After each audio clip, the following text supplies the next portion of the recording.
안녕하십니까 여러분들. 성경 기록은 무엇이라 말하느냐 채널에 오신 것을 환영합니다. 오늘 이 시간 내가 잘하면 구원받나요? 즉 행위로 구원을 받나요? 아니면 믿음으로 구원을 받나요? 이것을 알아보는 시간을 가져보도록 하겠습니다. 자, 첫 화면입니다. 고린도전서 15장 2절에서 4절 말씀입니다. 제가 여태까지 동영상을 올리면서 가장 많이 인용한 구절이라고 생각이 드는데 그만큼 많이 보셨을 겁니다. 네, 여기서 많이 봤다 보니까 제가 두 가지만 찝어볼게요. 여기서 이야기하고자 하는 것은 무엇이냐? 너희가 헛되이 믿은 것이 아니라면 그 복음으로 너희 또한 구원받은 것이라. 그 말은 즉 무슨 말이냐? 믿으면 구원이다 라고 이야기를 하고 싶은 겁니다. 이 내용에 이는이라고 되어 있는 이 부분은 그 믿음에 대한 내용, 어떤 것을 믿으면 구원받느냐라고 하는 것의 내용이니 이것은 나중에 또 다루도록 하겠고, 일단 여기서 이야기하는 것, 믿음은 곧 구원이다 라고 하는 것입니다. 이에 대한 증거 구절들을 제가 한 3가지 정도 추려보았습니다. 이것을 한번 같이 보겠습니다. 첫 번째, 로마서 3장 28절 말씀입니다. 그러므로 우리는 사람의 율법의 행실들이 없이 믿음으로 정당함을 입증받는다고 결론 내리노라. 믿음으로 정당함을 입증받는다 라고 되어 있는데, 저 믿음으로 정당함을 입증받는다, 정당함을 입증받는다는 말은 곧 구원과 같습니다. 이 이제 용어적인 정리에 대해서는 이 정당함을 입증받는다와 의롭다고 여겨지다 라고 하는 것에 대한 내용은 다음에 또 제가 시간이 되면은 다루어 보도록 하겠습니다. 그 다음 로마서 5장 1절 말씀입니다. 그러므로 믿음으로 정당함을 입증받은 우리에게는 우리 주 예수 그리스도를 통하여 하나님과 함께한 화평이 있느니라 라고 되어 있습니다. 믿음으로 정당함을 입증받은, 아까 제가 말씀드렸다시피 믿음으로 정당함을 입증받는다는 것은 구원입니다. 그런즉 추려서 치환시켜 볼게요. 구원받은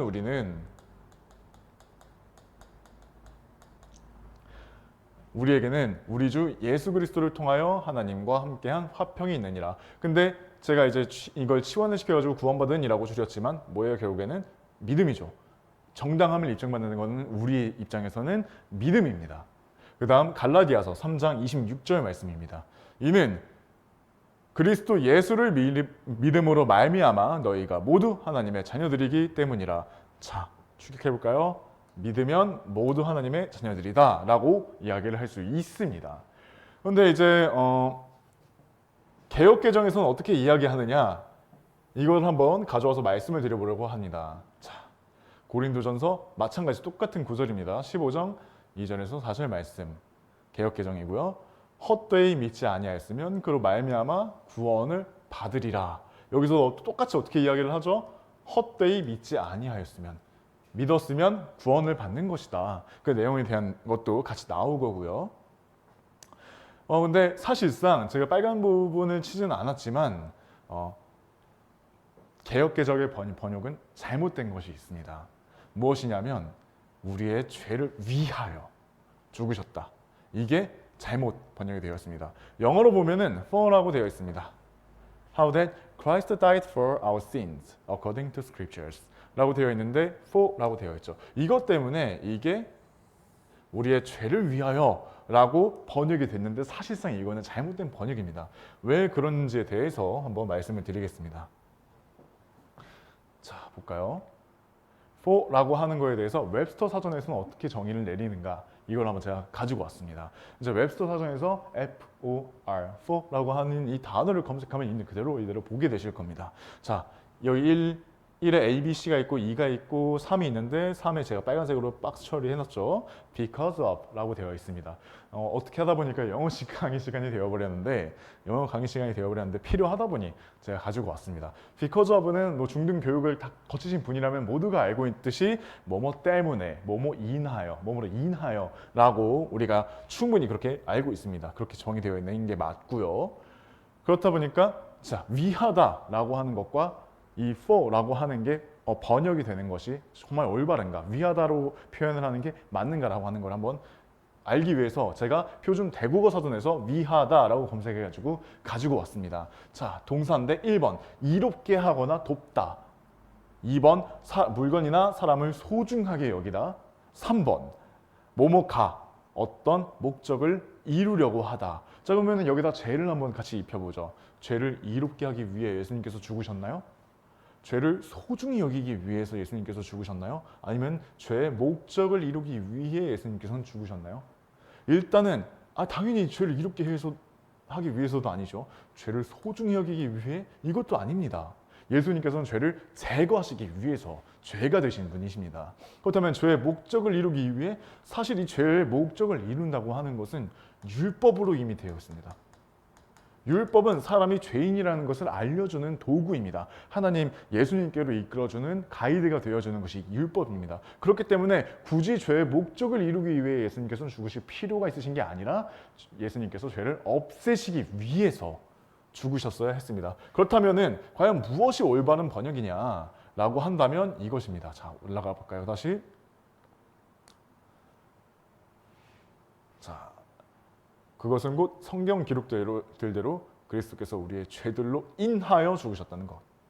아까 because of라고 되어 있었죠. 죄들로 인하여 죽으신 겁니다. 예수님께서 죽으셨어야 했던 이유는 우리가 죄인이기 때문에 죽으셨어야 했던 겁니다. 이것을 한번 짚어서 말씀을 드리는 건데 갑자기 이제 행위로 구원받는 건가요? 믿음으로 구원받는 건가요? 라고 이야기를 하다가 왜 이렇게 넘어왔느냐? 사실 이제 이러한 이유가 있습니다. 개역개정은 영어를 번역하는 과정에서 약간 휴먼 에러라고 할까요? 그런 부분이 간혹 있기 때문입니다. 자, 그거를 그대로 이끌고 와서 다음을 한번 보겠습니다. 빌립보서 2장 12절 말씀. 많은 행위구원론자들이 이 구절을 들고 와서 이야기를 합니다. 일단 빨간 부분만 보자고요. 두렵고 떨림으로 너희 구원을 이루라. 구원을 이루라라고 되어 있습니다. 구원은 우리가 성취해내야 되는 것이다 라고 이야기를 하는 게 행위로 구원을 받는다고 이야기를 하는 사람들의 주장입니다. 지금 이 시대에서도 행위로 구원을 받아야 된다라고 이야기를 하는 사람들 말이에요. 자, 그렇다면 뭐가 문제냐? 방금 보여드린 구절이 올바르게 번역되었다면, 이 구원을 이루라 라는 말이 올바르게 번역된 거라면요, 성경은 모순을 범하고 있는 거라는 겁니다. 이게 왜 그런지 한번 살펴보겠습니다. 빌립보서 2장 12절 그대로 다시 들고 왔습니다. 두렵고 떨림으로 너희 구원을 이루라. 만약에 이루라 라고 하는 말이 맞았다면 영어에는 achieve라는 단어라고 되어 있어야 됐습니다. achieve요. 근데 뭐라고 되어 있죠? 이 빌립보서 2장 12절 개역개정 NIV 그대로 들고 온 겁니다. 영어 구절을요. to work out. 죄송합니다. 요거까지 같이 빨간색 처리를 했어야 되는데 work out이라고 되어 있습니다. 자, 그렇다면 이게 무엇을 뜻하는 건지 이제 웹스터 사전 그대로 들고 왔습니다. To bring about 이라고 되어 있습니다. 이거를 이끌어내다 라는 말입니다. 근데 노력이나 아니면 노동을 이끌어내는 것을 이야기를 하는 겁니다. 이루어 나가야 한다는 건가요? 아니죠. 이루어 나가야 한다라고 한다면 achieve 혹은 다른 단어로 쓰였어야 했습니다. 하지만 그게 아니라 to work out, 이끌어내다 라고 하는 겁니다. 그렇다면 이 번역을 이루어 나가다라기보다 드러내다라고 말하는 게 더 올바른 번역이 될 수 있다는 겁니다. 자, 그 다음에 보면은 빌립보서 2장 12절 말씀에 너희 구원을 이루라 라고 하는 말이 일단 문맥적으로도 말이 안 된다는 걸 제가 한번 보여드리려 합니다. 자, 볼까요? 빌립보서 2장 12절 1장 1절에서부터 12절 말씀입니다. 한번 천천히 읽어 나가면서 어떤 말로 도대체 어떤 명목으로 어떠한 이제 어떻게 말을 하고자 여기까지 왔는가라고 하는 것을 한번 그대로 보자는 거죠. 그러므로 그리스도 안에 어떤 위안이 있다면, 사랑에서 나오는 어떤 위로가 있다면, 성령께 속한 어떤 교제가 있다면, 어떤 인정과 자비들이 있다면, 너희가 동일한 사랑을 지닌 채 같은 생각을 갖고 하나로 일치되며 한 생각이 되어 나의 즐거움을 너희가 이루라. 이건 이루라 라고 되어 있어요. 근데 조건이 뭡니까? 그리스도 안에 어떤 위안이 있다면, 너희가 그리스도 안에 있는데 그 안에 어떤 위로가 있다면, 사랑에서 나오는 어떤 위로가 있다면, 하나님께 속하며 그 안에서 사랑을 느낀다면, 어떤 위로가 있다면, 성령께 속한 어떤 교제가 있다면, 너희가 성령께 속했다면, 그 안에서 성령님과의 교제가 있다면, 어떤 인정들과 자비들이 있다면, 너희가 동일한 사랑을 지닌 채 같은 생각을 갖고 하나로 일치되며 한 생각이 되어 나의 즐거움을 너희가 이루라. 이게 뭐냐? 나의 즐거움을 너희가 이루라. 라고 하는 이 전제 조건은 읽어보시면 다 아십니다. 이건 구원받은 지체가 가능한 이야기입니다. 너희가 구원받았다면 나의 즐거움을 너희가 이루라. 구원을 받은 상태에서 성령님과 교제하면서 즐거움을 느끼고 사랑을 느끼고 어떠한 성령님과의 그런 것들, 뜨거운 교제가 느껴진다면 나의 즐거움을 너희가 이루라. 나도 그 안에 있다는 겁니다. 그 즐거움 안에 아무것도 분쟁이나 헛된 영광을 통해 이루어지게 하지 말라. 다만 생각을 낮추어 각자는 다른 이들을 자신보다 더 낮게 여기라. 일단 잠깐 여기서 잠깐 처음부터 끊고 여기서 살살 한번 읽어볼 건데 한번 이걸 생각을 해보세요. 나중에도 이야기를 할 건데 이게 과연 그리스도인이 아닌 사람이 이렇게 할 수 있는가? 이걸 한번 깊게 생각해 보시길 바랍니다. 과연 생각을 낮추어 각자는 다른 이들을 자신들보다 더 낮게 여기는 것이 그리스도인으로서 더 그게 이루기 확실할까요? 아니면은 구원받지 않은 사람도 충분히 가능할까요? 사실 그렇게 쉬운 거 아닙니다. 물론 구원받은 사람도 쉬운 일이 아니지만 모든 사람마다 자기 자신들의 일들만 돌아보지 말고 오히려 모든 사람마다 다른 이들의 일들도 돌아보라. 이거는 제가 이제 다른 어떤 설교를 할 때 이야기를 했던 건데 성도의 사랑을 드러내라 라고 하는 말과 같다고도 볼 수 있습니다. 너희 안에 이 생각이 있게 하라. 이 생각은 그리스도 예수 안에도 있었느니라.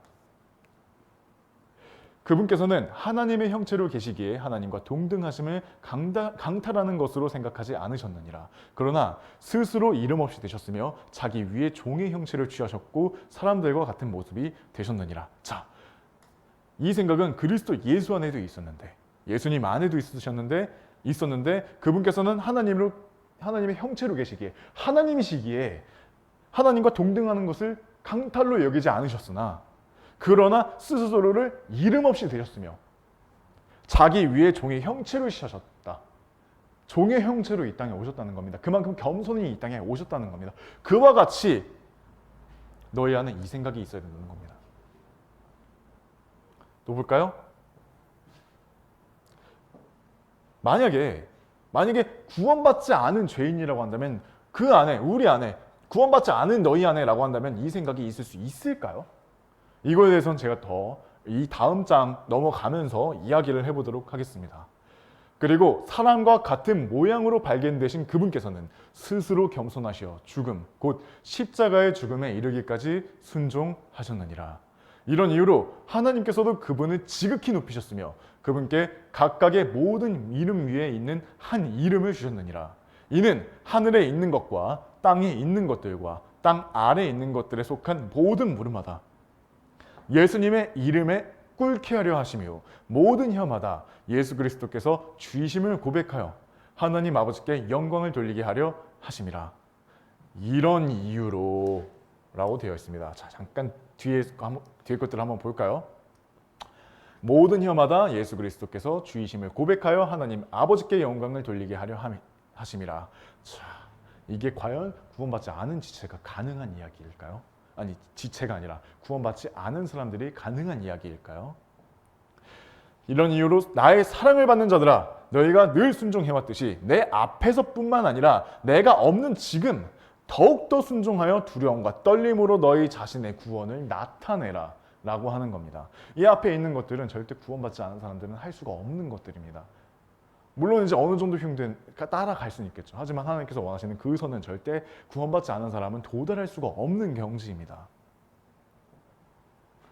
그러니까 너희 자신의 구원을 나타내라라고 하는 것은 이 문맥상 봤을 때 너희가 여태까지 잘 순종해 왔는데 내 앞에서뿐만 그러는 것이 아니라 내가 없어도 너희는 너희 자신의 구원을 나타내라. 있는 것들을 나타내라. 그런 것들을 이미 이전에 설명을 해왔습니다. 이 구원을 나타내는 게 무엇인지 다시 볼까요? 생각을 낮추어 각자는 다른 이들을 자신들보다 더 낮게 여기라. 모든 사람마다 자기 자신의 일들만 돌아보지 말고 오히려 모든 사람마다 다른 이들의 일들도 돌아보라. 자, 이제 문맥으로 보면 어떻습니까? 구원받은 사람들이 사람이 보는 눈 앞에서라고만 그렇게 잘하지 말고 바울이 없는 그 와중에서도 너희의 구원을 이루어내라가 아니라 드러내라. 드러내어 보여주라. 이 말을 하고 있는 겁니다. 근데 많은 사람들이 이거 하나 바꿨다고, 이걸 이루어내라, 이루어가라, 이걸로 바꿨다고 그냥 행위 구원으로 바꿔버립니다. 근데 그 사람들은 뭐겠습니까? 결국엔 이 구절을 제대로 읽지 않은 사람들이라는 걸 자기가 스스로 광고하고 있는 겁니다. 그러니까 이 말을 이제 들었을 때 과연 정말로 성경적으로 그런가? 라고 하는 거는 여러분에게 주어진 숙제라는 겁니다. 제가 아까 다시 이야기를 할 거라고 했죠. 구원받지 않은 자들이 과연 이런 것들이 가능할까요? 계속 그렇게 이루어 나가는 게 가능할까요? 자신의 구원을 계속 드러내는 것들이 가능할까요? 죄인은 어떤 선한 것도 이 안에 가지고 있지 않습니다. 또한 우리 입장에선 선한 것이라고 생각하더라도 우리가 봤을 때 이 정도면 선하지 않아? 이렇게 생각할 수 있지만 하나님 입장에서는 아닙니다. 자, 이사야서 64장 6절 말씀입니다. 그러나 우리는 모두 불결한 것 같고 우리의 모든 의는 더러운 누더기들 같나이다. 우리가 잘했다 생각한다 하더라도 하나님 입장에선 더러운 누더기입니다. 욥기 15장 15절 말씀입니다. 보라, 그분은 자신의 성도들에게 전혀 신뢰를 두지 아니하시느니라. 하나님께서는 우리에게 신뢰를 두지 않으십니다. 사람에게요. 왜요? 사람은 죄인이니까요. 이 육신 안에 악한 본성은 그대로 남아있기 때문에. 그러니까 아무리 사실상 구원받은 사람이라 하더라도 우리가 예수 그리스도 안에 있으면서 그 안에서 어떠한 교제가 있지 않으면 우리는 다시 또 죄를 짓게 됩니다. 그러니까 계속 교제 안에 있으면서 우리의 구원을 계속해서 드러내야 되는 거죠. 이걸 잘 생각해 보아야 합니다. 자, 결론입니다. 그러므로 구원은 행위가 아니라 오직 믿음으로 말미암아 받습니다. 어떠한 우리가 행위를 잘 해가지고 그래 너 이 정도면 됐으니까 구원 받아, 이게 아니라 애시당초 예수님께서는 모든 것을 완성을 해놓으셨습니다. 율법을 다 성취하신 상태로 그 십자가 사건, 십자가 사역을 마무리하셨고 우리는 그 십자가 사역을 믿음으로 우리가 같이 참여해서 우리가 예수 그리스도께서 십자가에 못 박아 피 흘려 죽으시고 장사되시고 사흘 만에 부활하셨다는 사실을 믿으면 우리가 그에 참여하는 게 됩니다. 그 원리가 그렇습니다. 우리가 참여하게 되면 우리도 십자가에 못 박혀 죽게 되는 겁니다. 죄에게요. 죄에게 죽게 되는 겁니다. 그러면 율법은 죄인이 죄인이라는 사실을 알게 해주는 어떠한 가이드 역할을 하는데, 그렇다면 우리에게 더 이상 율법을 지켜야 하는 그런 명령이나 혹은 그러한 강제성이 필요할까요? 없죠. 왜냐하면 우리는 믿음으로 말미암아 의롭다함을 칭함받은 사람들이니까요. 정당함을 입증받게 될 사람들이니까요. 그렇기 때문에 우리는 구원은 행위가 아니라 오직 믿음으로 말미암아 받는 것이며 우리는 믿음으로 말미암아 구원받은 예수 그리스도의 지체입니다. 오늘은 일단 이번 시간은 여기까지 하고 다음 시간은 과연 구원은 잃어버릴 수 있는가에 대해서 다뤄보도록 하겠습니다. 오늘 이 시간 함께 해주셔서 감사합니다.